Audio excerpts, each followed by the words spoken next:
Novruzun sevilən şirniyyatı olan paxlava hazırlayıram. Şirəli, yumuşaq, dəhşət dadlıdır. 3 ədəd yumurtaya xama, çərə yağı, vanilin, mayanı, şəkər tozunu əlavə edib qarışdırıram. Ərzaqların miqdarını aşağı qeyd edəcəm. Qarışdırıb üzərinə 700 qram unu əlavə edib əlimlə xəmiri yoğururam. Dincəlmək üçün xəmiri bir kənarda gözlədirəm. Paxlavanın şirəsi üçün 2 stəkan şəkərə 1 stəkan su əlavə edib qarışdırıb ocağa qoyuram. Qaynayan zaman limon əlavə edib soyması üçün bir kənarda gözlədirəm.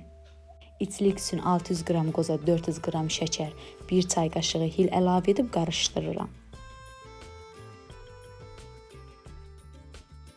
Gözləyən xəmiri ikisi böyük olmaqla 12 kündəyə ayırıram. Böyük kündələri 250 qramdan, kiçikləri isə 70 qramdan hazırlayıram. Böyük kündələri paxlavanın alt və üst qatı üçün nəzərdə tutmuşam.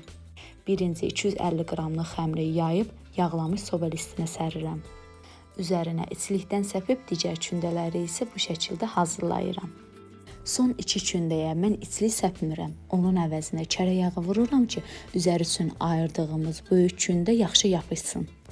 Kənarından çıxan artıq hissələri kəsib daha səliqəli olması üçün içəriyə doğru qatlayıram.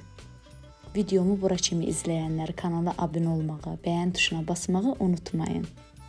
Paxlavanı kəsib üzərinə 1 ədəd yumurta sarısına 1 yemək qaşığı duru yağ əlavə edib hər yerinə çəkirəm.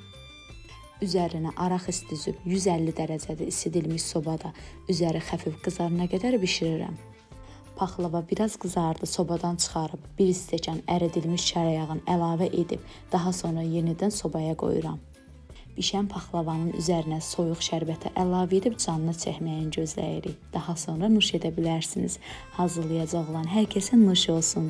Gələn videolarımda görüşmək diləyilə. Hələlik.